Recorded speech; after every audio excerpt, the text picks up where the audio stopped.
జీవితమొక పయనమని గమ్యము తెలియదని తెలిసిన ఈ మనిషి పయనమాగదు. జననం ధర్మమని మరణం కర్మమని తెలిసిన జనన మరణ చక్రమాగదు. మరణం తథ్యమని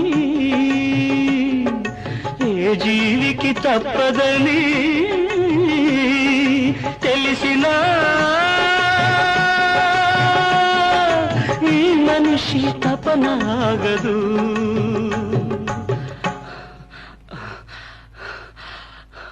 ఈ బ్రతుకు తపనాగదు.